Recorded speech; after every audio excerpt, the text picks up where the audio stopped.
세상을 바꾸는 정치수다 팟캐스트 정치알을 바꾼다. 118회 방송 시작하겠습니다. 118회 방송은 정청래의 키워드 분석을 중점으로 들어가 보겠습니다.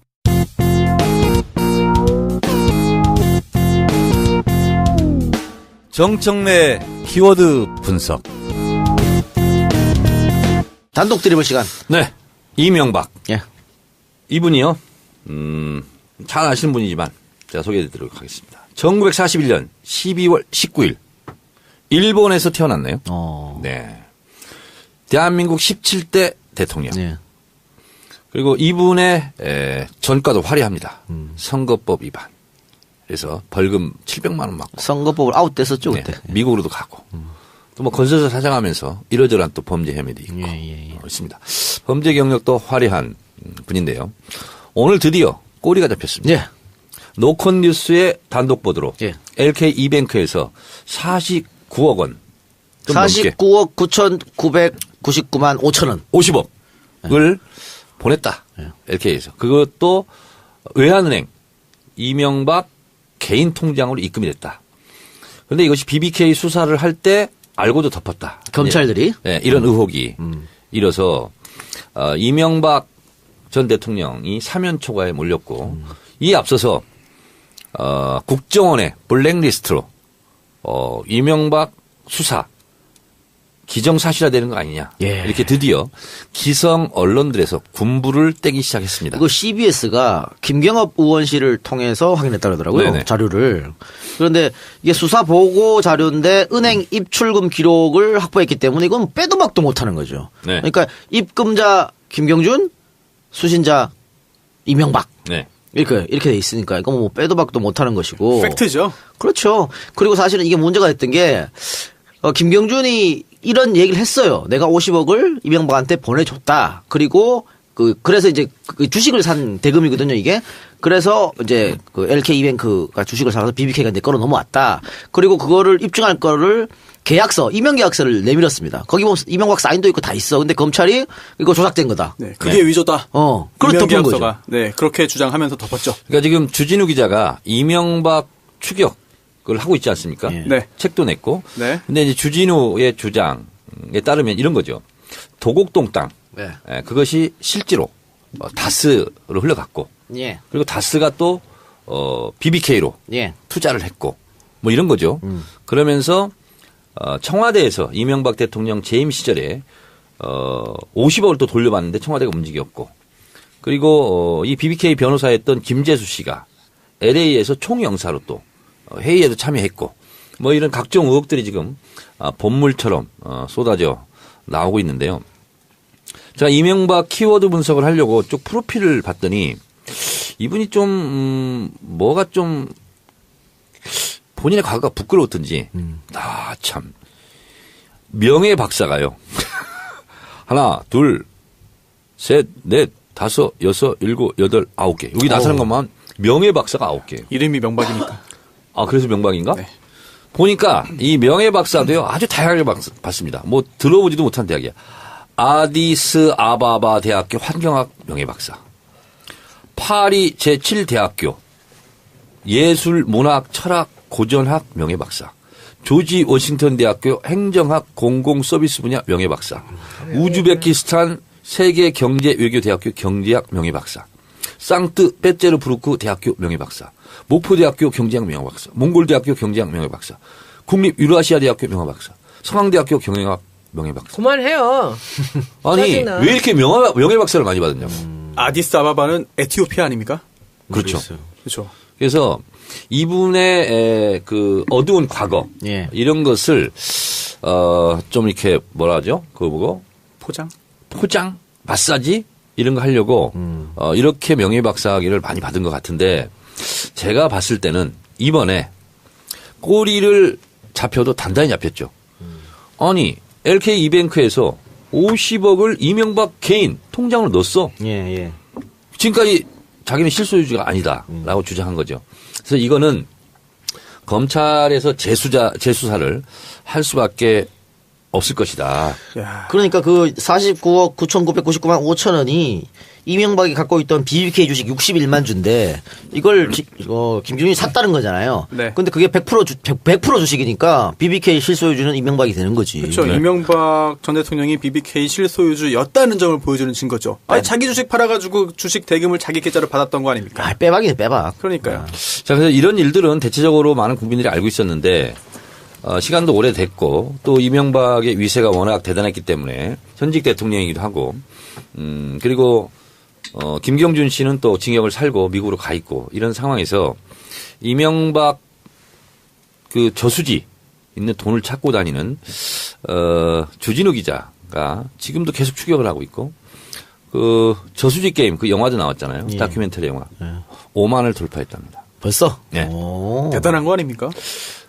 다큐멘터리가 5만이 넘으면 실제 일반 영화의 300만 정도 같은 효과가 어우. 있다고 그럽니다. 근데 김어준 총수한테 물어봤더니 10만 명 정도는 다음 주에 가지 않을까. 그렇게 예상을 하는데 이제 영화가 관객들이 많이 들어서 많이 아는 것도 중요하지만 그 정도가 되면 사회 분위기가 형성되고 그래서 검찰 재수사를 하지 않을 수 없는 상황이 오는 거 아니냐. 아니 근데 요것만 지금 까졌는 것도 50억 까졌는 것도 검찰이 알고 덮었다는 게 명확하기 때문에 이거는 검찰 내에서 뭐 특임 검사를 임명하든 뭘 하든 이거 수사를 해야 될 것 같아요. 그래서 지금 저수지 게임 또 주진우 기자의 이명박 추격기 이 대중들의 반응이 어떤지 저수지 게임 주연 배우가 주진우고요. 네. 제작자가 김어준 네. 총수고 감독이 최진성 네. 감독인데 김어준 총수 한번 연결해 보죠. 알겠습니다. 광고 듣고 와서 연결합시다. 네. 어휴, 어디서부터 시작해야 할지 막막하네. 왜? 무슨 일 있어? 나 예전부터 전원주택에서 사는 게 꿈이었잖아. 땅부터 덜컥 샀는데 딱히 아는 건축사도 없고 인터넷 뒤져봐도 누가 믿을 만한 건축사인지 모르겠단 말이지. 그래? 그럼 대한건축거래소에 의뢰해봐. 너 집 들일 때 우리 집 봤지? 그거 대한건축거래소에 의뢰한 거야. 대한건축거래소? 온라인에서 간편하게 의뢰만 하면 나에게 딱 맞는 건축사를 매칭시켜주는 거지. 건축사와 직접 미팅을 해보니까 신뢰가 확 가더라고. 정말? 지금 당장 의뢰해야겠다. 이름이 뭐라고? 대한건축거래소. 살고 싶은 집을 살고 있는 집으로 쉽고 빠른 건축 중개 서비스. 대한건축거래소를 검색창에 검색해보세요. 와, 사장님, 이 커피숍은 커피 맛이 달라요. 가게 분위기도 끝내주는데요. 그래? 그럴만도 하지. 우리 가게는 맛있는 커피의 비밀이 담겨있는 웨일즈빈의 원두를 받고 있거든. 웨일즈빈? 웨일즈빈! 가장 맛있는 최상의 원두 납품. 성공적인 커피숍 창업과 경영을 컨설팅합니다. 웨일즈빈! 실질적인 커피숍 영업 비밀을 공개해드립니다. 웨일즈빈 대표의 저서, 커피 디자인과 문화체육관광부 지정 우수 학술 도서, 맛있는 커피의 비밀, 오랜 경험과 과학적 지식을 바탕으로 담아낸 맛있는 원두. 웨일즈빈의 원두는 카페 납품과 함께 개인 판매도 하고 있습니다. 어디에서도 맛볼 수 없는 숙성 원두, 풍부한 향미와 엄청난 감칠맛을 자랑합니다. 전화 문의는 032-719-7884로 전화 주시면 자세히 상담해 드립니다. 검색창에 웨일즈빈을 검색해 주세요. 네, 광고 듣고 왔는데요. 대한건축거래소, 줄여서 대건소라고 합니다. 건축이 필요하신 건축주에게 최적의 건축사를 연결해드리는 건축중개 서비스로 온라인에서 건축을 의뢰하면 그 프로젝트를 가장 잘 수행할 수 있는 건축사를 연결해주는 서비스라고 하지요. 이번에 미국 실리콘밸리로 기업 설명회를 가게 되었는데 해외에서는 어려운 이름이라 새로운 영문 이름을 고민 중이시라고 하네요. 그렇지. 대건소. 좀 어렵지. 외국에서까지 나가는군요. 그래요. 홈페이지 www.daegunso.com 검색창에 후보 이름 나오시면 저한테 보여주시면 그럼 제가 좋겠네요. 컨설팅만 해드릴게요. 예. 만들어드리지 못하겠지만. 대한건축거래소 검색해보기 바랍니다. 좋아요. 두 번째 광고는 웨일즈빈입니다. 커피 원두와 새로운 핸드드립 원액을 전문 생산하는 업체죠. 갓 볶은 커피가 맛있다라고 하는데 아니라고 합니다. 로스팅 후 7일 전후의 숙성 과정을 거쳐서 향미 성분을 극대화시킨 웨일즈빈만의 차별화된 공법으로 다른 차원의 풍부한 향미를 보장한다고 하니까 웨일즈빈 한번 검색해 보시기 바랍니다. 검색창에 웰즈빈을 검색하거나 EJ몰에서도 구매할 수 있다고 하니까 EJ몰도 찾아주시기 바랍니다. 핸드드립 원액은 희석 비율 1:10 정도로 진하게 농축되었으며 쓰지 않으면서 엄청난 풍미를 자랑한다고 하네요. 웰즈빈의 원두를 구매하신 분께는 3인분 분량의 핸드드립 원액을 선물로 드리는 이벤트도 진행하고 있다고 하니까 여러분 많이 검색해 주시고, 광고 하나 더 소개할 건데 이거는 음원이 없는 광고입니다. 그냥 우리가 알아서 소개하는 자생 나이스핏. 예. 그 분홍색으로 되어 있던 기억나시죠? 예. 다이어트를 위한 운동과 식이 조절에 결실을 맺을 수 있도록 돕는 정직한 파트너 나이스핏. 나이스핏이 10월 2일 임시 공휴일 지정되면서 꿀 연휴를 앞두고 꿀 연휴 특별 이벤트를 실시한다고 합니다. 나이스핏 2개 구매 시에 9,000원 할인된 가격에 구매할 수 있으며 자생몰 회원가입을 해주신 분들에게는 가입 즉시 사용할 수 있는 할인 쿠폰도 증정한다고 하네요. 물론 배송은 무료라고 합니다. 지속 가능한 몸매 관리 비결 나이스핏과 더불어 몸 안의 적폐를 청산하고 나이스한 핏을 유지하시기 바랍니다. 네이버에서 나이스핏 다이어트를 검색하시면 쉽게 구매할 수 있다고 하네요. 많이 사랑해 주시고. 자, 손혜원님 어디가 안녕하세요. 어디가 또 오셨어요? 오늘 대치동에 행사가 하나 있어서. 행사 있어서. 갔다가. 네, 네, 2부에 그래도 빨리 오셨네요. 2부 시작할 때 네. 오셨으니까. 그래서 같이 참여하시기 바라고. 그러면 총수한테 연결하는 겁니까? 네. 연결하시기 바랍니다. 네, 안녕하십니까. 자, 김총수님, 저 이동영 작가인데요. 네, 네, 그 저수지 게임 지금 만들었는데 반응이 괜찮다고 들었는데 어떻습니까? 반응은 뜨겁고 폭발적이죠. 아하. 5만 돌파했다 들었는데 네, 어제 돌파했어요. 5만이면은 어떻게 만족하세요 지금? 아니지. 뭐 만족할 정도는 아닌데, 네. 우리나라 다큐 역사상 관객 수가 10만이 넘은 영화가 10편이 안 돼요. 네네네. 네, 그래서 다큐 영화로는 뭐 아주 만족스러운 스코어지만 이 영화를 만든 목적이 이제 이명박 전 대통령에 대한 헌정의 마음을 담아서 만든 것이기 때문에 이 영화가 이명박 전 대통령 관련한 사건들을 수면 위로 끌어올려야 그때 가서 만족할 수 있지 숫자로는 만족을 못합니다. 각하를 만족시키기 위해서는 수십만 관객들이 좀 필요하군요. 저희는 최소한 50만 정도는 들어줘야 된다고 생각합니다. 그 영화를 보고 난 관객들의 반응은 어떻던가요? 뜨겁고 폭발적이라니까. 본인만 뜨겁게 느끼는 거 아니에요? 아니에요. 예, 이게 이제 주진우 책에도 뭐 일부 거론됐던 내용인데 영상으로 보면 훨씬 쉽고 그리고 주진우가 또 글을 못 쓰기 때문에 네. 영화를 보면 그 사건이 왜 문제였는지 그리고 왜 중요한지. 이 사건은 사실 이명박 정부 시절 드셨던 수많은 건들 중에 가장 작은 축에 들어가는 사건이거든요. 210억 정도. 농협. 그리고, 네. 네, 농협. 임기 초기에 일어났던 일이고. 그래서 이제 숙련되면서 점점 이제 국가기관들을 동원해서 노련하게 그리고 절차적으로는 큰 하자 없이 했던 다른 건들보다는 훨씬 투박하고 민간인들이 동원돼서 구멍이 많아요. 네. 그래서 이 사건을 추적해 들어가면 다른 건들과 결국 맞물리는 지점이 있어요. 무료 강릉을 찾을 거다 이거지. 네, 이 돈이 어디로 갔느냐 따라가다 보면 다른 건들 돈이 어디로 갔느냐 하고 만나게 되거든요. 그러니까. 그래서 사건의 그 규모는 작은데 수사하기도 좋고 그리고 이 사건을 따라가면 나머지 큰 건들도 실체가 드러나게 된다. 돈이 모이는 저수지가 드러나게 된다. 그런 의미로 저수지 게임이라고 제목이 정해집니다. 근데 뭐 주진우 기자가 책도 썼고 뭐 김총수가 영화도 만들었고 이렇게 하는데 생각보다 다른 언론에서 잘 안 받아 쓰는 것 같아요. 원래 생각보다가 아니라 원래 잘 안 받았습니다. 예. 그 이유는 뭐라고 생각하세요? 글쎄 여러 가지 이유가 있겠죠. 우선 그 언론들이 이 사건에 관심이 없었고 기자들이 예. 잘 몰라요. 기본적으로는. 네. 첫 번째는. 그리고 두 번째는 이제 주진우가 재수 없는 거죠. 네가 이렇게 잘났어? 이런 것도 이런 것도 있을 것이고 그리고 이제 사건이 오래됐고 그리고 관심이 없어서 자료도 없고 하다 보니 막 따라 쓰기도 어려워요. 네. 기본적인 취재가 안 돼 있으니까 하고 싶어도 그런 점도 있고. 근데 가장 큰 이유는 이제 주진우가 재수 없는 거죠. 그 김총수의 재수 없으면 거기 포함 안 되나요? 그것도 크게 포함됩니다. 아니 근데 제작자로서 예. 주진우가 주연 배우잖아요. 그렇죠. 연기력은 어떻게 평가합니까? 아닌데 주연의 역할을 하고 있죠. 연기력은 어때요? 연기력은 제가 보기에는 경찰청 사람들의 이제 잡범 있잖아요. 네.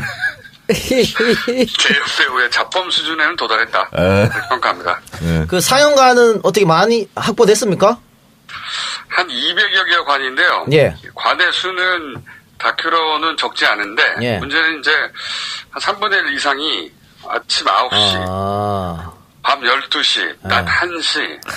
그래서 굉장히 이제 접근성이 낮죠. 네. 그럼 영화는 뭐 언제까지 걸릴 예정이에요? 그건 우리 마음대로 되는 게 아니라, 예. 이게 어쨌든 극장도 장사하는 곳이니까, 예.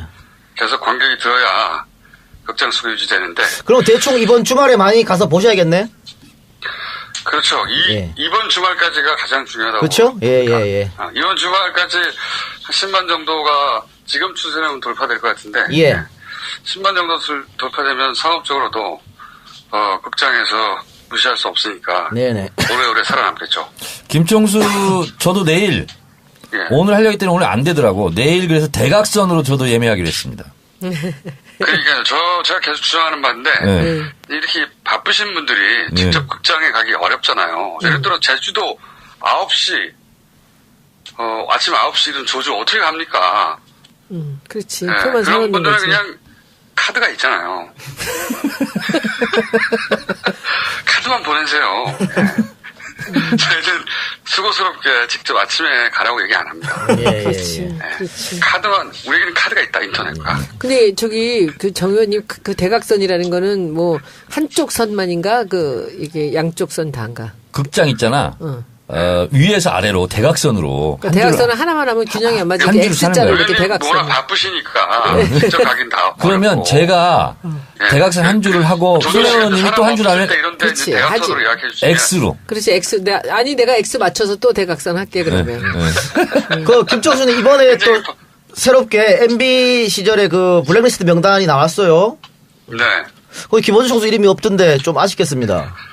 전혀 아쉽지 않고요. 예. 우리 이미 소송을 많이 당했기 때문에 블랙리스트 다른 블랙리스트 있는지 없을지 모르겠는데 예.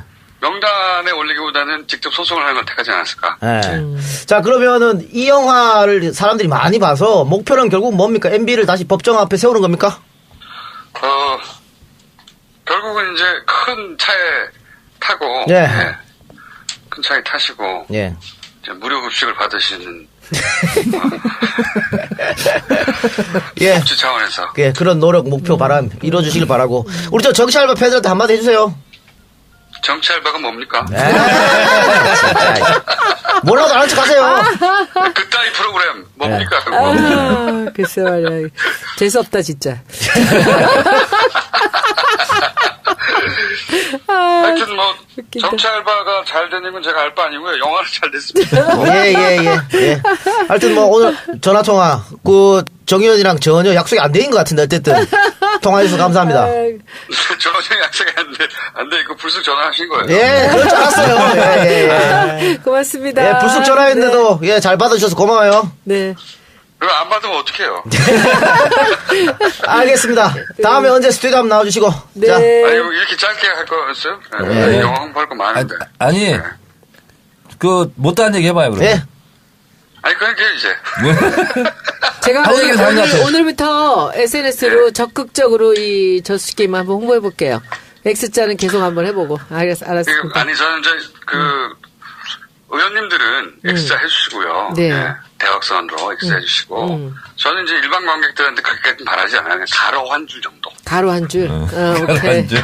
이 작가님 가로 한 줄. 알겠습니다. 예. 손수 소박하게 변호사님. 저는 가로 한 9% 줄 정도. 관람- 특히 이제 이렇게 밤 12시라든가. 예. 아침 조조 9시 이런 사람 시간대를 없을 때. 주고요. 오케이. 런닝타임은 얼마나 돼요? 90분입니다. 뭐, 깔끔하네. 괜찮아요. 많이 줄었네. 돈 별로 아깝지 않더라고. 예, 괜찮아요. 편집 많이 하셨어요? 재밌어요, 실제로. 재밌어요. 다큐가 워낙 보통 이제 다큐의 인식이 진지하고 따분하고 의미만 강조한다 이런 뭐 이미지가 있는데 이 영화는 연출을 하는 게 아니고 주준우가 원래 오랫동안 해오던 짓을 그냥 감독이 따라 붙어서 실시간으로 라이브로 전혀 연출 없이 영화를 찍은 거군요. 1년 이상 따라다니면서. 그래서 기자가 권력자의 비자금을 추적하는 게 이렇게 지난한 과정을 거쳐서 도달하는 거구나. 굉장히 어려운 일이구나. 그리고 어떤 스릴을 느낄 수가 있어요. 스릴러처럼. 네. 그래서 영화적으로도 아주 재밌습니다. 총수님 그 개인적인 질문 하나 해도 돼요? 안 돼요. 하나 합시다. 네. 그 주준우 기자가 우리 정찰봐 와서 네. 그 MB 또 박근혜 정권 동안 뭐 취재하면서 뭐 생명의 위협도 느끼고 했다고 하는데 김총수 그런 거 없었습니까? 그런 거 없지. 무섭게 생겼잖아. 사실 이런 이야기들은 해봐야 사람들이 안 믿기 때문에 저희가 안 하는데 네. 주진 거기 가서 했어요. 네네. 그런 적 있죠. 예를 들어서 뭐 하여튼 몇 차례 있습니다. 어머나. 네. 이거 뭐 예를 들어 뭐랄까요 과민 반응이거나 아니면 뭐 피해 망상이 아니고 예. 실제 그런 적이 있습니다. 하나만 예를 들어주세요. 하나만 예를 들어요. 네. 덤프 트럭이라고 할게요. 네네. 진짜? 주진우 기자도 같은 이야기 했던 것 같은데요? 같은 수법 쓰는 거겠지만. 같은 사람인가? 이게 뭐 농담같이 들리고 뭐 과장님처럼 들리겠지만 실제 있어요. 그런 적이 저희는. 네. 근데 김총수는 그 사람들이 직접 얼굴 보면 그 사람들이 더 공포감이 질리지 않을까? 제가 그 사람 얼굴 본 적도 있어요. 어이구. 가까이서. 예, 네. 예. 근데 뭐랄까요? 무서워요 얼굴. 그 사람들도. 그 사람들도 무서워. 그 사람들이 제 얼굴을 무서워했는지는 모르겠어요. 안 물어봐서. 그러면 저 MB를 쫓는 것은 이 영화가 마지막으로 보면 되나 아니면 앞으로도 계속 할 계획입니까? 아니죠. 네. 될 때까지 해야지. 잡을 이 때까지. 영화는 가장 작은 사건을 추정한 거예요. 예. 뭐 우리 각하가 임기 중에 뭐 자원외교 같은 경우는 수십조 단위였지 않습니까? 예. 그리고 소위 사자방을 다 합치면 100조 단위라고 하기도 하고 예. 엄청나게 큰 규모라 사실 피부에 와닿지도 않고 현실적이지도 않고 근데 그 대부분이 또 해외에서 벌어져가지고 이게 현실 감각이 잘 없어요. 그런 사건들은. 네네. 근데 요 210억짜리는 아주 작거든요. 그거에 비해서. 아주 작고 초기에 벌어졌고 그래서 민간인들이 많이 연루됐고 구멍이 많이 있어요. 이거 따라가면 됩니다. 알겠습니다. 근데 이제 네. 사람들이 이 영화에 대해서 많이 봐줘야 하는 이유가 그러니까 액수가 작다 보니까 관심사가 못 되고 있거든요. 예. 저희가 여기 포커스를 둔 것은 작고 어설퍼서 구멍이 있어서 관심이 있는 거거든요. 예.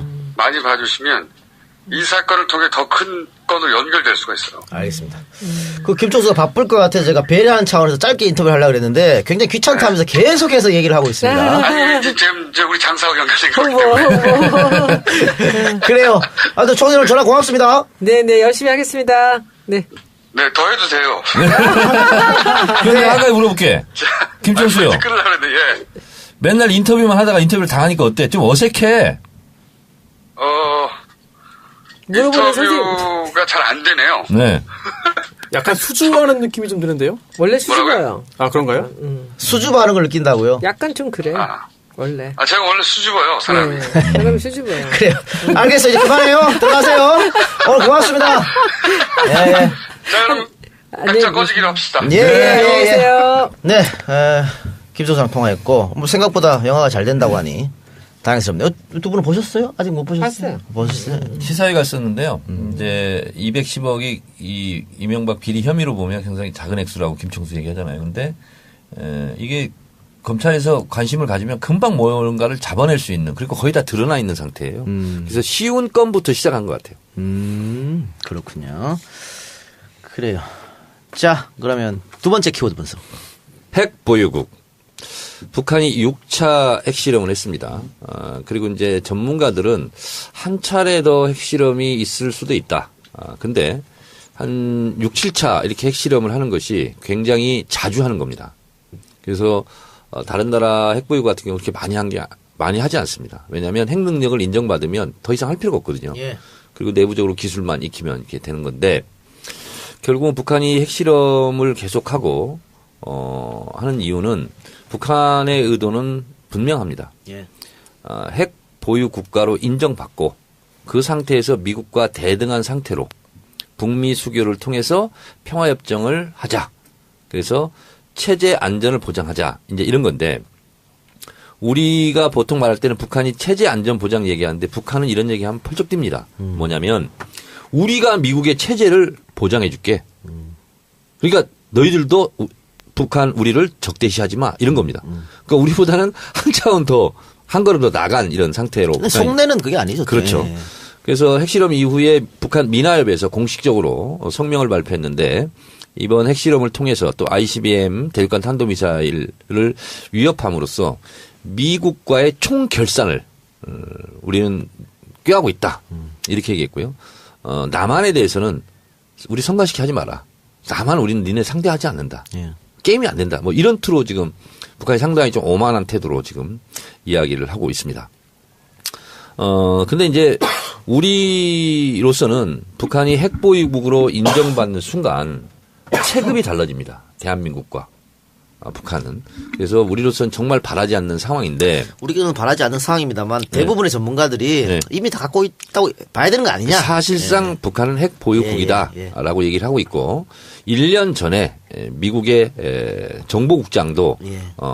북한의 핵을 인정하고 이제는 동결로 가야 된다. 그리고 미국의 대체적인 안보 전략 전문가들도 그러한 시각인 것 같아요. 94년에 그렇게 핵동결로 갔었죠. 네, 그렇습니다. 근데 지금은 2005년 9.19 공동성명을 통해서는 북한의 완전 폐기 이걸 네. 합의했었는데요. 지금은 북한은 그걸 응하지 않습니다. 왜냐하면 우리가 핵을 갖고 있는 상태에서 핵을 동결하는 거는 대화를 할 수 있지만 핵을 완전히 폐기한다는 것은 안 된다. 북한이 우려하는 것은 리비아의 카다피나 그렇게 되는 거죠. 이라크의 사담 후사인처럼 실제로 대량 살상 무기가 없다는 것이 증명돼서 미국이 쳐들어온 거다. 그래서 국가의 지도자를 죽인 거다. 우리는 그렇게 당하지 않는다. 이제 북한은 이런 입장인 것 같아요. 그래서 네. 문제가 더 꼬였습니다. 오히려 지금. 협상 카드로 활용하겠다는 얘기겠죠. 네, 그렇습니다. 그런 건데 그러면 전 세계적으로 핵 보유국을 공식 비공식적으로 인정받는 나라는 8개 나라입니다. 예. 그러니까 NPT 핵 확산 금지 조약 이것이 1968년 9년에 이제 조약이 체결돼서 지금까지 핵을 가지고 있는 나라 이외에는 갖지 말아야 된다 하는 거죠. 그래서 이건 안보리 상임이사국하고 똑같습니다.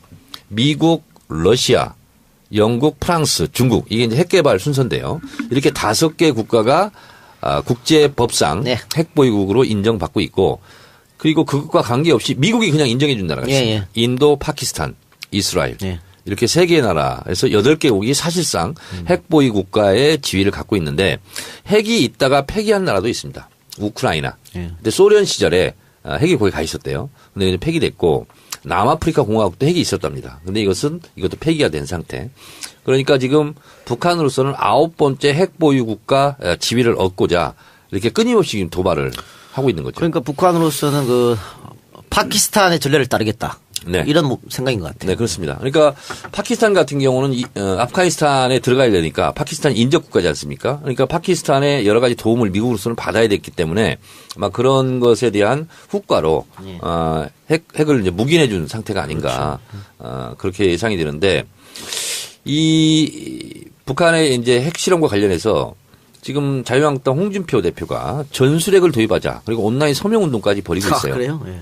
근데 이 전술핵 재배치 주장은 백해무익합니다. 그 이유를 제가 짧게 말씀드리면 첫 번째 전술핵을 배치한다고 해서 북한 핵을 막을 수가 없습니다. 전술핵을 이게 들여오면 북한 핵이 갑자기 중단합니까? 없앱니까? 그렇죠. 그게 아니죠. 그리고 어차피 우리는 91년대 전술핵을 폐기함으로써 실제로 미국의 핵 우산에 들어갔잖아요. 예. 핵 우산이라 하면 이지스함 같은 경우가 동해상에 오는데 지금 자유한국당이 주장하는 한국 내의 전술핵 재배치 양보다 이지스함 한 대에 있는 핵무기가 더 많습니다. 네. 그래서 실제로 우리 땅에 전술핵을 갖다 놓고 뭐 사용하나 그 바로 옆에 동해에서 이지스함에서 사용하나 똑같은 거예요. 그래서 북한 핵을 제재하거나 동결하는데 아무런 효과가 없다 이렇게 되는 거고요. 이 만약에 전술핵이 들어오면 가장 웃을 나라는 일본 아베입니다. 그렇죠. 핵도미노라고 그러죠. 그럼 대만 우리도 갖겠다. 미국, 일본 우리도 갖겠다. 해서 이것을 막을 방법이 없어요. 명분만 주는 거고. 또 하나는 전술핵을 들여오는 순간 북한 핵 가지는 게 잘못됐다 하고 우리가 지금까지 비판했지 않습니까? 오히려 북한에게 핵에 대한 명분만 줄 뿐이다. 이런 거기 때문에 전술핵 재배치 논란은 그야말로 국익 차원에서 전혀 도움이 되지 않는 백해무익한 주장이다. 그때 90년대가 갖고 있었던 것도 미군에서 갖고 있었던 건데 네. 그걸 갖고 간 거 아니에요. 네. 그러니까 다시 미국에서 달라고 하면 절대 그 미국 안 줄 거고. 네. 근데 여기서 또 우리 청취자분들께서 핵과 전술핵의 차이를 모르는 분이 계실 수 있으니까 핵과 전술핵의 차이를 좀 간단히 설명해 주세요. 전략 핵이라 함은 실제로 대륙간 탄도미사일 등 중량의 핵무기를 얘기하는 거고 예. 전술핵은 그보다 규모가 굉장히 작은 그러니까 보통 이번에 북한에서 발사한 수소폭탄이라고 하지 않습니까?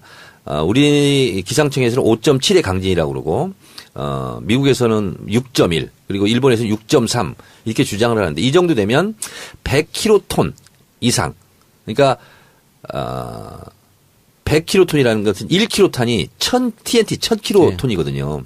근데 전술핵 같은 경우는 보통 일자리 숫자 뭐 1킬로톤도 될 수도 있고 5킬로톤 될 수도 있고. 근데 뭐 어쨌든 이것도 핵은 핵이니까. 핵은 핵이니까 굉장히 큰 피해가 예상이 되는데 그런 소량화된 경량화된 전술적으로 단타를 쓸 수 있는 이런 거죠. 근데 전략 핵무기 같은 경우는 그야말로 뭐 한반도로 집어 삼킬 만한 그런 위력적인 그런 가공의 무기인 거죠. 갑자기 생각나요. 옛날에 그 92년 대선 때. 네. 뭐 또 당연히 북한 얘기 나왔을 거 아니에요. 그래서 그 패널에 YS가 그 후보로 참석했는데 패널이 물었죠. 그 YS 후보자한테 핵과 전술핵의 차이점을 설명해 달라고. YS가 알 리가 있나. 당연히 설명 못하고 오히려 짜증냅니다. 그 물어본 기자한테. 아, 그거 참 모른다니까, 그거. 그런 사람이 대통령이 됐어요. 최근에 가장 최근에 핵보유국으로 인정받은 NPT에 중국 같은 경우가 1964년 10월 16일 위구르 지역에서 이제 핵실험을 했거든요. 그리고 러시아 같은 경우는 차루 분바라고 들어봤습니까? 예. 차루 분바가 지금까지 핵실험한 것 중에서 가장 강력한 핵실험이었다고 합니다. 그래서 64년 중국에서 핵 개발을 할 때도요. 그때 이제 모택동 시절 아닙니까? 미국에서 북한에게 지금 하는 정도로 유엔 제재한 뭐 결의를 하자, 베이징 뭐 폭격하자 뭐 그래서 별별 얘기를 다 했다는 거예요. 그래서 그러나 모택동은 이 핵만이 살 길이다. 모택동 체제의 안정을 보장받으려면 이 핵을 만들어야 된다 해서 극구 핵을 만든 거예요. 자, 그런데 이 핵이 얼마나 전 세계의 국가의 위상을 갖냐면요. 핵이 있고 없고에 따라서 실제로 발언권이라든가 여러 가지가 굉장히 위상을 달리하는 거예요. 파키스탄 무슨 발언권 있어요? 그 주변 국가에서는 대단한 거죠. 인도 같은 경우도요. 그러니까 그렇지만. 예를 들면 파키스탄이 핵이 있어요. 아프리카 핵이 있는 나라가 없잖아요. 그러니까 핵을 가진 나라는 핵을 갖지 않는 나라에 대해서는 엄청난 상대적 우월성을 가지고 있는 거예요. 그리고 실제로 이 핵 개발 역사를 제가 공부하다 보니까 미국이 1946년 7월 6일 날 처음으로 핵 실험에 성공했거든요. 이게 아인슈타인 편지를 쓰면서 독일에서 먼저 핵을 가지면 큰일 난다. 그러니까 그 당시 개념은 핵이 있고 없고가 세계 재패를 하느냐 못하느냐 그런 정도의 강력한 무기였거든요. 그래서 핵무기를 갖느냐 안 갖느냐가 강대국이냐 아니냐를 결정하는 특히 이제 미소 냉전 시대는 더욱더 그랬죠. 네. 지금 유엔에서 새로운 제재 결의안 났어요. 그래서 원유를 30% 줄이겠다. 그냥 효과가 있을 거라고 봅니까? 별 효과는 없을 거라고 네, 저도 봅니다. 그렇게 봅니다. 왜냐하면 이게 30% 원유량을 줄인다는 거 아닙니까? 예. 근데 이거는 그 이상을 줄일 수가 없습니다. 왜 그러냐면 중국에서 넘어가고 있는 원유 있잖아요. 송유관. 이것이 원액이에요. 석유. 원액이기 때문에 끈적끈적한 성분, 파라핀 성분이 있어요. 근데 이것을 그 이상 줄여버리면 송유관이 굳어져 버려요. 그런 것을 다 철거하고 다시 설치를 해야 되는 그런 물리적인 한계가 있답니다. 한 번 잠근 적 없나요? 없어요. 그건 한 번 잠그는 순간 이게 다 굳어져 가지고 다시 못 쓰니까 송유관이. 아, 그래요? 그래서 잠글 수가 없어요. 그리고 사실은 원유를 완전 전면 금지한다는 거는 북한 인민들 그냥 다 죽으라는 얘기거든. 그러니까 푸틴 대통령도 일반 주민에 대한 피해가 너무 크다. 네. 그런데 만약에 중국에서 송유관을 전면 중단한다는 것은 뭐냐면 북한과 중국이 단교 그렇죠. 한다. 이런 수준이기 때문에 중국에서는 절대 할 수 없고요. 그리고 북한이라는 입술이 있는데 입술이 없어지면 잇몸이 시게 돼 있잖아요. 그래서 중국으로서는 절대 그것을 원하지 않는 것이고 러시아 같은 경우도 실제로 이 북한이 핵유기가 있으면서 그리고 사드 배치가 되면서 블라디보스토크 그쪽 있잖아요. 극동 지역으로 군사력을 되게 증강 배치했습니다.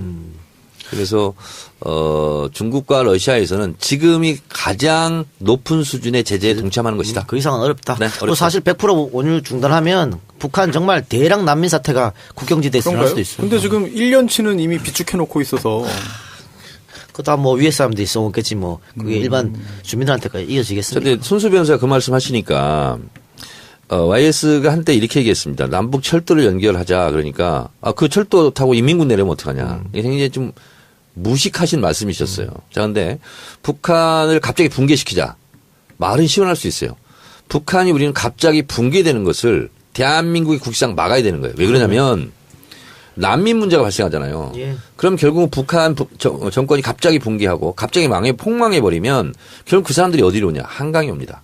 정세현 통일부 장관의 주장에 따르면 10만 명 정도가 한강에 텐트를 치면 한국 경제는 감당 능력을 상실한답니다. 근데 10만 명만 오겠어요? 100만 명, 200만 명, 500만, 북한 인구가 2,400만이에요. 저는 한 500만 정도도 넘을 수 있다고 봐요. 뗏목 타고. 그러면 한강에 오잖아요. 그 사람들을 어떻게 해? 우리가 먹여 살려야 되는 거예요. 이거는 대한민국의 경제 재앙입니다. 재앙. 그래서 지금 통일 전문가들은 갑작스런 통일을 해서도 안 된다. 이렇게 주장하는 분들이 많아졌어요. 왜냐? 준비가 안 돼 있으니까. 준비가 안 돼 있으니까 우리가. 예. 실제로 법조계에도 그 통일 관련된 준비를 하는 분들이 계시거든요. 근데 뭐 정치적인 성향이야 뭐 저와 많이 다른 것 같은데 거기서도 이제 설문조사 같은 걸 돌려요. 저번에 제가 하나 받은 게 뭐냐면 급작스럽게 통일에 준하는 상황이 되면 이제 북쪽에서 이제 내려올 거잖아요. 네. 그때 내려오지 못하게 차단하는 거. 이게 과연 헌법적으로 타당하겠느냐라는 뭐 그런 설문도 한번 돌린 적도 있고 그렇고요. 헌법 3조에 대한민국 국민이거든요. 네네, 그렇죠. 북한 주민들도. 그래서 이제 거주 이동의 자유라든지 이런 것에 대해서 뭐 과도한 침해냐. 근데 물론 의도는 과도한 침해 아니다. 막을 수 있다. 막아야 한다는 게 이제 깔려 있는 건데 그런 생각을 하는 분들도 있고 뭐 준비를 많이 하고 있어요. 법리적으로도. 그리고 또 하나 제가 아까 착각을 했던 게 이게 연합뉴스 기사를 보니까 2006년에 이제 북한의 그 1차 핵실험 있었다고 하는데 10월 9일 날. 네.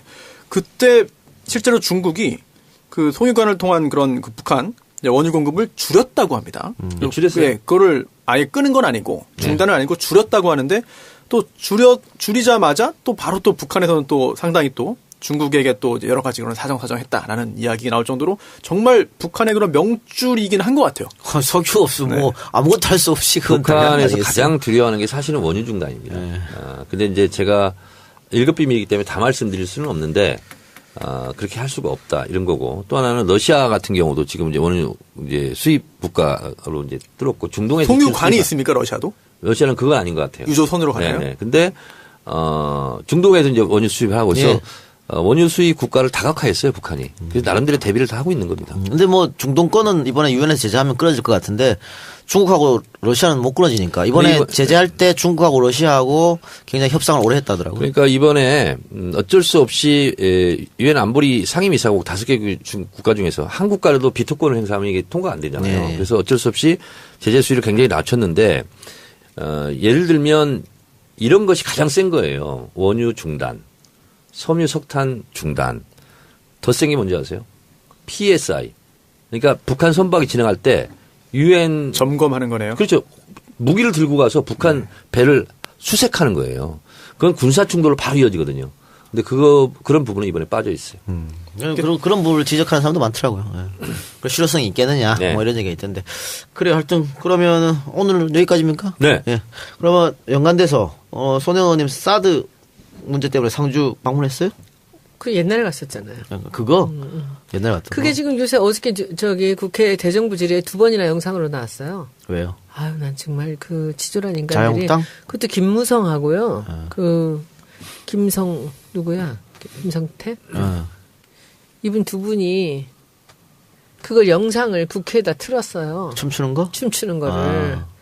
근데 그때 우리 외곽계요. 성주분들 뭐 정말 엄청나게 매일같이 밤마다 나와서 이제 있을 때 우리 초선 의원들이 몇 분이 이제 같이 가자 해서 가는데 이제 제가 주변에 또 우리 지지자들 중에서 같이 가서 돕겠다고 해가지고 가발이랑 다 사갖고 준비해서 이 국회의원들이 무너져야 국민들이 좋아한다고 그래서 그 노래를 녹아봐 우리 정 의원님 잘하시고 노래 가사 바꿔 부르기 그거를 저기 오셨어요 저분이 그 노래 가사 전자파에 튀겨 죽는 난 요새 와서 그걸 다시 봤네 그거 다 하나하나 써가지고 저분이에요 저분 다 써가지고 해서 거기서 그 가발 쓰고 노래 부르는데 우리 앞에서 리드하셨던 분이야 우리가 정말 그 할머니들 우시면서 그냥 같이 그렇게 하고 왔거든요. 근데 저한테 이거 질문 한 번만 해주세요. 사드에 대해서 어떻게 생각하냐고. 네, 어떻게 생각하세요? 전 반대입니다. 저는 반대고요. 사드가 하나도 도움 안 된다고 생각해요. 네. 지금도. 그런데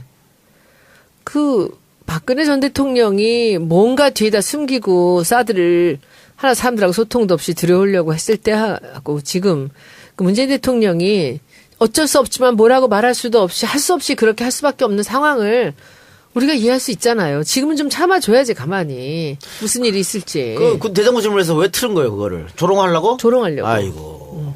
니네 이렇게 반대하고 지금 왜 하냐 이거야. 아니 찬성하면 자유한국당은 사드 찬성이 당론이잖아요. 그러니까 근데 왜 그러는 거야? 저는 요즘에 그 생각을 많이 해요. 이 국회의원들이라는 사람들의 덕목이 도대체 제가 생각했던 것보다 물론 굉장히 많이 아래인데 도대체 어디까지 가나.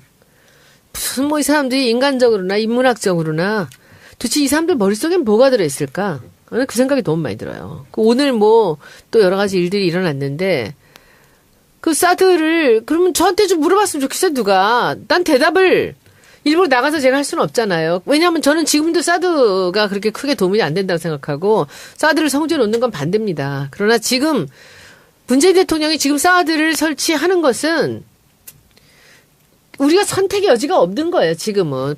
우리 기다려야죠. 왜 그러는지 좀 있으면 더 알게 될 것이고.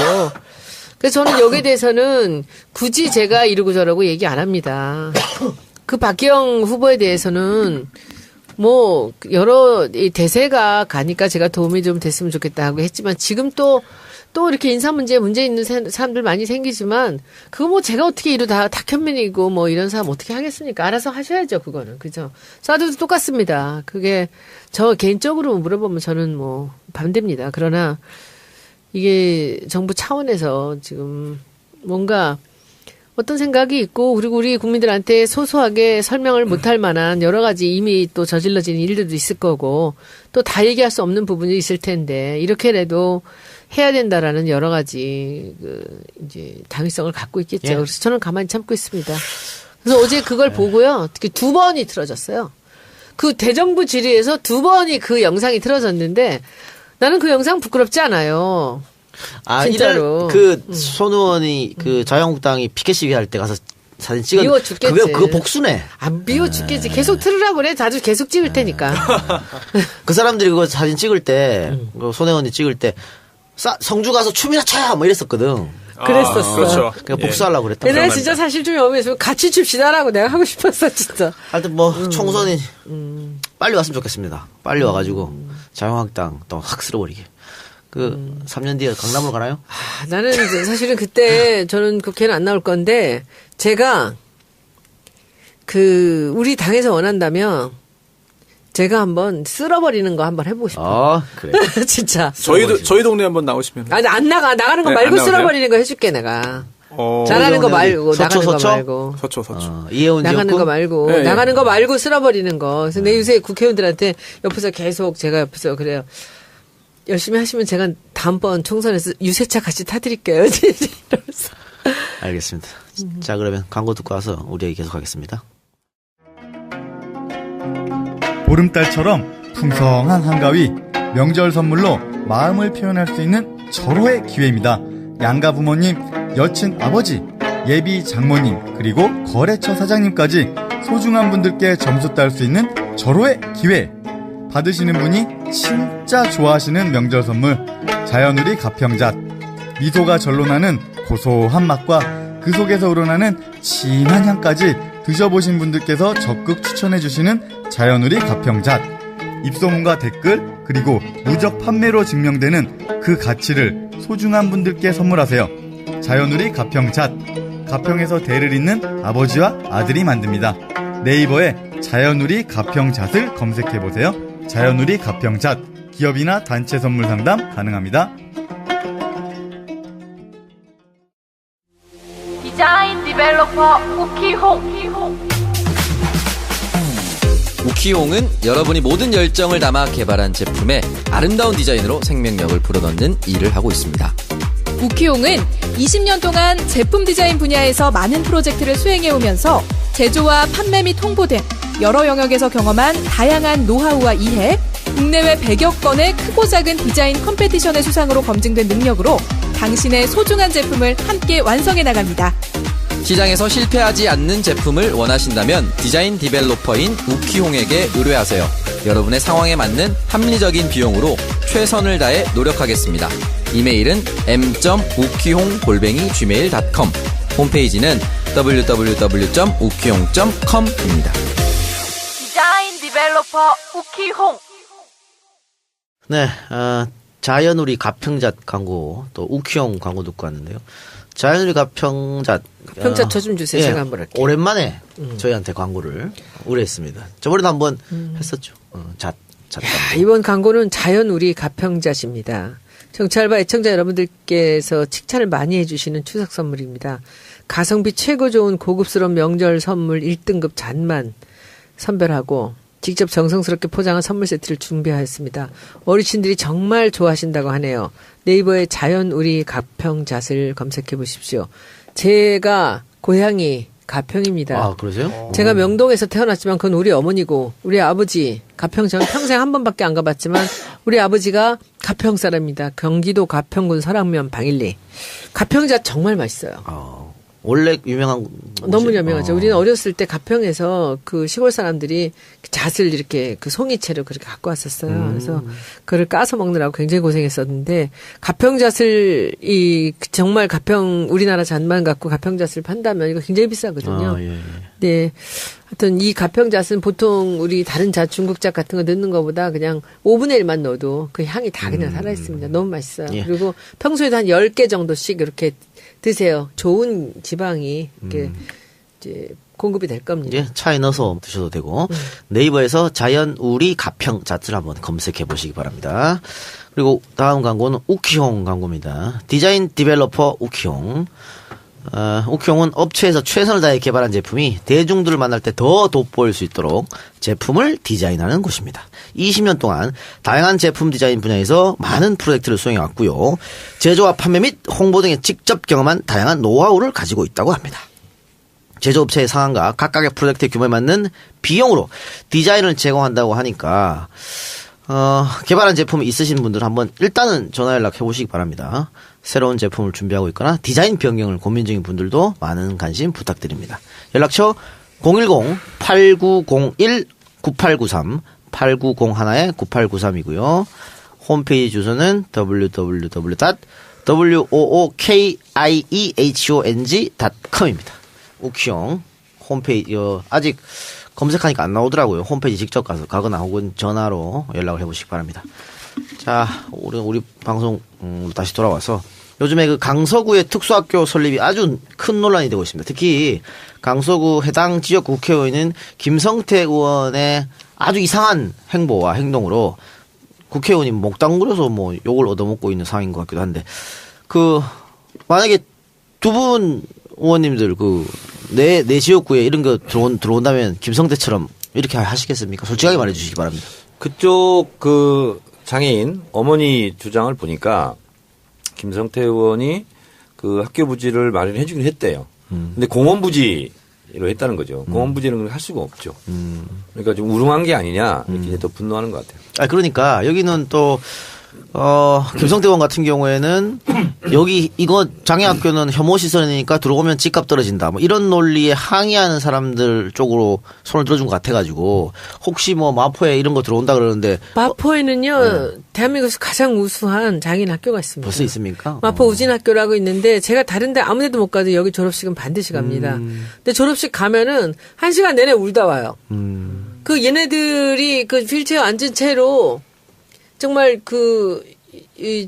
정말 우리 여러 아주 굉장히 심각한 그런 중증의 중증도 장애인들이 있고, 오는데 엄마들은 그 아이들이 여기 학교를 다니는 것에 대해서 그렇게 감사하고 행복해해요. 그렇지. 근데 실제로 제가 내일 이제 우리 교육부 장관께서 그 우진 학교로 오신데 이 가장 모범적으로 운영되고 있는 학교입니다. 근데 아마 정 의원도 잘하실 거예요. 제가 지역구 행사 다른 데는 좀 줄여도 여기는 절대로 안 줄이는데 근데 내일 장관님이 오시는데 마포에서 어떻게 이렇게 우진 학교를 잘하고 있는지를 보시러 오신대요. 이 문제 때문에. 그래서 제가 간다고 올렸더니 여기 지금 댓글들이 계속 달리는데 자기는 그 옆에 아파트에 사는데 한 번도 그 학교에 문제가 있거나 그 학교가 불편하다고 생각한 적이 없었다는 거죠. 왜 이렇게 우리가 사회적 약자들한테 이렇게 야비하게 구는지 정말 저는 이해가 안 됩니다. 그리고 실제적으로요, 그 특수학교 근처에 지역 땅값, 집값 상승률을 비교해 보니까 뭐 다른 지역보다 떨어지고 이거 전혀 없어요. 근데 지금 이러고 있어요. 지금 손혜원 의원이 말씀하신 이제 우진학교, 거기가 이제 중암중학교 옆에고요. 주변에 이제 시형 아파트 숲을 이룬 데거든요. 그러니까 그거에 대해서 불만 있는 지역 주민들이 실제로 없습니다. 없습니다. 네, 없고요. 너무 조용하고요. 그 우진학교 학교 간부 엄마들이 제가 현역 때 한번 찾아온 적이 있어요. 뭐냐면 워낙 시설이 좋고 선생님들이 잘해주니까 학교를 졸업하잖아요. 그러면 1년 더 그 학교를 다닐 수 있게 해달라. 그래서 그럼 이제 예산이 필요하잖아요. 그래서 그때 교육부 그 담당 과장을 불러서 같이 상의를 해서 결국은 1년 더 학교를 다닐 수 있도록 졸업하고 네. 나서도. 그게 지금까지 네. 얘기해요. 그러니까 이게 그러면 초등 아니요, 이제 여러 가지 합해져 있어요. 중등도 있고요. 합해져 있어요. 그래서 그 안에서 그러니까 이제 엄마들이 1년을 해드렸는데 이제 그러면 진짜 학교를 떠나야 되거든. 그래서 이제 욕심은 1년 더 뭐 이렇게 생각을 하고 그러는데 어쨌든 졸업을 한 상태에서 1년을 더 다니는 것도 사실은 예외적인 경우죠. 근데 제 대학 동창이 그 근처에 살아요. 그리고 실제로 중증장애 엄마거든요. 제 대학교 여자 동창인데, 그 아이 보면 그 엄마들이요. 그런 아이 있으면 다른 거 아무것도 못해요. 그래서 실제로 엄마들이 다른 뭐 모임도 못 나가고 애 계속 보살펴야 되잖아요. 근데 그 학교를 보내면 안심을 해요. 안심을. 엄마의 시간이 생기고 그리고 아이들이 학교에서 너무 기뻐해요. 행복해하고. 네, 그 학교 가는 걸 좋아하고. 그래서 강서구의 그 김성태 의원 지역구에서 그런 문제가 발생을 했다고 그러는데 우리 마포를 보면 저는 우진학교 꼭 와서 봤으면 없을 좋겠어요. 것 같아요. 네, 절대 없습니다. 그리고 뭐 집값이 떨어졌다는 얘기도 들어본 적도 없고. 동네가 얼마나 평화로운지 몰라요. 그 정원도 아름답고 담도 없어. 그 학교는. 손소 변호사 그 장면 보셨죠? 그 장애인 네. 그 네, 아이를 봤습니다. 가진 학부모가 결국은 무릎 꿇고 네. 좀 하는 거. 그렇죠. 아, 너무 가슴이 아프더라고. 네, 참 무릎 꿇고 사정사정 하는 거죠. 네, 눈물 네, 흘리면서 네. 제발 학교 들어올 수 있게 해달라라고 하는 건데, 이게 실제로 집값이 떨어지는 걸 아마 주된 원인으로 드는 것 같아요. 그런데 또 어떤 조사 결과 보면은 그런 장애인 학교가 들어선다 하더라도 설령 주변 집값에 영향이 없다고 없다. 합니다. 네. 네, 그런 보고까지 있거든요. 네, 그렇다면은 또 해당 제가 김성태 의원과 뭐 전혀 관련도 없고 뭐 없습니다만 그런 갈등이 있으면 좀 해결하기 위해서 발벗고 나서야 되는데 마치 한쪽 편들어주는 것 같은 그런 뉘앙스를 보이는 것 자체가 좀 무책임한 거 아닌가 생각이 들고요. 또 지금 그 공터가 비어있는 부지가 학교 부지로 되어 있기 때문에 김성태 의원의 공약처럼 한병병원을 아예 설립할 수가 없어요. 조영 교육과도 그런 얘기 했어요. 그건 안 된다고. 네네. 그래서 지금 김성태 의원의 그런 공약은 지난 총선 공약은 서울시에서 위원회 열어서 이제 그 용지의 목적을 변경하지 않는 한 통과되지 않는 한 불가능한 거거든요. 그러니까 사람들 참 못됐어. 그 학부모들이 그렇게 사정하는데 거기다 대고 쇼하지 말아란 말을 어떻게 할 수 있을까. 참. 참. 이게 장애라든지 이런 것들이 남의 일이라고 아유, 그럼요. 이렇게 생각을 하면은 끝도 없던 거고 그렇다고 해서 또 직접 겪어보지 않았는데 또 아이고 그거 다 제가 또 공감합니다. 저도 다 알아요라고 말하기도 사실은 그것도 어려운 일이고 굉장히 슬픈 일인데 이번 기회에 좀 인식이 좀 변하기를. 더불어 사는 바라고 사회인데 그게 좀 안 되는 게 상당히 좀 안타깝다는 생각이 들어요. 그리고 또 어떤 뭐 인근에 있는 그런 아파트 단지에서는 또 조직적으로 이제 그 반대 활동을 하고 운동을 하고 있다고 하는데요. 그 특수학교가 들어오는 것에 대해서. 그런데 그 아파트 주민 중에 한 분이 또 아이가 또 장애가 있어서 학교가 설립되면 거기로 들어올 수 있다고 합니다. 결국은 그런데도 그 회비 걷고 뭐 이런 걸 가지고 또 그 장애인 학교, 특수학교 반대 또 활동을 또 하게 되는 거거든요. 이게 결국은 뭐 친척이든 지인이든 결국 한 달이 건너면은 다 어딘가에는 또 내일일 수도 있어요. 남의 일이 아니라. 장애는요, 정상적이고 건강한 사람도 사실은 장애 예정자거든요. 왜냐하면 늙고 병들고 그러면 그게 장애거든요. 저희 어머니가 돌아가시기 전에 6년 동안 중풍으로 못 걸고 누워 계셨어요. 뭐 장애죠. 나도 그렇게 될 수 있고, 내 주변의 부모들도 그렇게 될 수도 있고, 그래서, 남의 나라, 남의 먼 얘기, 이렇게만 생각을 안 했으면 좋겠어요. 그렇죠. 예. 저는 인간이 두 부류로 나뉘는 것 같아. 저는 데모도 안 해보고, 뭐 진보라고 제가 스스로 생각해 본 적이 한 번도 없는데, 가만히 당에 와서 보면은, 진보와 보수를 뭘로 가눌까, 이제 보면은, 자기 이익이 소중한 사람들이 주로 보수가 많은 것 같고, 약자를 많이 먼저 생각하는 사람들이 그 진보적인 사람이 아닐까라는 생각을 해요. 예, 맞습니다. 근데 그렇다고 보면은, 우리가 약자들한테 이렇게 이기적으로 대해서는 되죠. 안 됩니다. 그게 장애인이 자기가 잘못해서 장애가 된 게 아니잖아요. 누가 언제 어떻게 장애가 될지도 모르는 거고, 그러면 있는 자가 없는 자한테 베풀어야 되듯이 건강한 자가 약한 자들한테 베풀어야죠. 이게 말이 안 되는 얘기입니다. 그래서 이거는 제가 보기에는 표가 아무리 중요하고 자기들하고 관련된 뭐 지지자들이 아무리 중요하더라도 제가 보기에는 정치인들이 나서서 이런 식으로 그 정말 추궁받을 만한 그런 행동들을 한다는 것은 전 잘못이고요. 우리 정 의원님이 저는 그 우진학교 1년 일렀다는 얘기를 제가 들었거든요. 근데 내일 이제 장관님 우진학교 오신다고 하니까 저도 너무 반가웠어요. 그래서 제가 다른 스케줄, 국회 스케줄 다 중간에 빼고서는 지금 우진학교 나가서 장관님을 정말 우리 지역에 있는 자랑스러운 학교를 자랑을 하려고 합니다. 그래요. 그 진성준 의원이 열심히 해서 당선됐으면 이런 일이 없었을 거 아니에요. 정청래 의원이 덜 도와줘서 그런 거 아니에요. 이 작가님이 덜 도와주신 거 아니에요? 하여튼 뭐 사과드립니다. 아니 우리는 뭐 교도식 사회부터 최선을 다했어. 나 지원 유세도 갔어. 그렇죠? 우리는 최선을 다했는데 당한 아니라고요? 좀 안타깝게 됐습니다. 저를 도와주셨더니 진성준 의원을 도와주셨으면. 하여튼 진성준 의원 뭐 청와대 지금 계시니까 더 잘 됐어. 다음 총선에 다시 한번 반드시 당선되기를 바랍니다.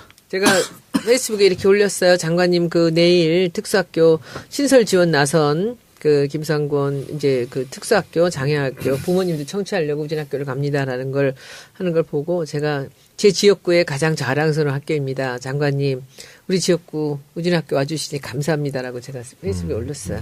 내일 근데 장관이 무슨 계기로 가는 거죠?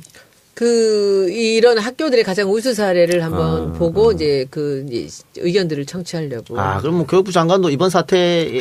그거 그렇죠? 엄청 생각합니다. 그리고 그래서. 이번은 설립 지속 추진한다는 거. 이게 사실 이게 지금 우리 진보 정권에서 정말 잘하는 거 아닙니까? 누가 뭐라고 하든 옳은 길을 가는 거죠. 그죠? 그래요. 그리고 재밌는 기사가 하나 나와서 우리 끝나기 전에 한번 이야기해주고. 그 이재명 시장하고 김혜경 여사가 그 예능에 나오잖아요. SBS 예능. 예. 네. 같이 함께. 그래서 뭐 욕도 많이 얻어먹고 있는 것 같은데. 거기서 욕을 또 왜 먹지? 뭐 어쨌든. 근데 여기 그 출연료를 전액 기부하기로 했다 그래가지고 또 기사가 났는데. 의원님. 네. 만약 의원님에게 이런 요청이 와. 월급이 없잖아. 정청래 의원은 월급이 없잖아. 무슨 그런 소리. 아니 사모님이랑 같이 예능 프로그램에 출연해달라. 다른 수입이 있으면 다 전에. 저는 안 나갑니다. 왜요? 좀 부끄러워요? 나 부끄럽습니다. 그래서 어떻게 이렇게 닭살 돋게 나 못해. 못해.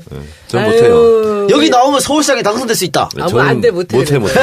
대통령 나가는데 못해. 못하는 건 못하는 거야. 못해. 그걸 어떻게 해. 근데 문자로는 뭐 여보 사랑해. 그 문자로도 하고 남들 볼 앞에서 못합니까? 못해. 그 부끄럽습니다. 춤춰만다 그거 못해. 그래서. 그거 손 의원님 어때요? 날 죽여라. 야, 그러고 보면 우리도 절대 못할 것 같거든. 죽었다 깨도 못할 것 같은데. 야, 이 시장 하네. 나는 그거 순간 한번 봤어요. TV 돌리다가 봤는데 순간 있잖아 몸이 떨리더라고. 그게 깜짝 놀라가지고 다시 돌렸어요. 근데 그때 무슨 빨간 옷 같은 걸 입고 나왔어. 근데 난 참 대단하더라. 난 못해. 못해라도. 선배는 어때요? 아우, 저는. 못해! 여기도 못해. 아니, 저는 그런 섭외가 되게 많이 왔어요. 함께 나와라. 예. 자기야 이런데. 부인이 예, 많이 왔어요. 예쁘니까. 그렇구나. 여러 차례 들어왔는데 제가 말도 안 꺼내고, 예. 물어보진 않았어? 한 번 얘기했더니 아주 경기를 일으키더라고요. 화를 내 막. 네, 그래서 저 애들하고도 나오라는 것도 되게 많고 그랬는데 제가 한 번도 그런 거는 안 하지 좋은 것 마요. 같아요. 예. 예, 안 특히 좋은 이제 것 같아요. 미성년 애들이랑 나가는 건 절대 그게 반대. 힘들어요. 예, 그런 건 위험하고 아유 뭐 안 좋은 사례를 많이 봐가지고. 그렇죠. 예. 그러니까 저는 우리 아이들 있잖아요. 페북에도 사진 잘 안 올려요. 왜냐면 그 어떻게 될지 모르니까. 저도 그렇습니다. 아예 네. 사진 자체가 없어요. 손소 변호사는 네. 그 와이프가 정알바 들어요 요즘에? 안 들어요? 정알바에서 자기 얘기 절대 하지 마라고 그랬잖아. 제가 나가는 거 아무것도 안 봐요. 아, 쿨하다. 진짜? 서로 그런 거 간섭 안 하는 게 좋습니다. 알겠습니다. 자, 지금 선생님이라 그랬죠? 네. 예. 손소 변호사가 뒤에 방송 생방 예정돼 있어서 제가 지금, 예. 생방송이 있어가지고 예. 그러니까 마지막 공지사항만 좀 안내 하나 해드리고 마치겠습니다. 그 EJ 관계자라고 사칭해서 광고를 따고 돈을 먹튀하는 분이 계신다고 하는데요. 어머나. 여러분 아이고. 조심하시기 바랍니다. EJ 관계자를 사칭해서 광고 운운하는 사람 아무도 없습니다. 광고 그냥 다 야. 제가 담당하고 있기 때문에 뭐 EJ 관계자인데요, EJ하고 잘하는데요. 절대 그런 사람 없으니까 뭐 내가 광고를 중간에 연결시켜줄게 이런 거 다 거짓말이니까 절대 믿지 마세요. 큰일 납니다. 조심하십시오. 예, 예. 네. 여러분들 수고하셨습니다. 네, 안녕히 저희는 계세요. 다음 주에 뵙겠습니다. 고맙습니다. 감사합니다.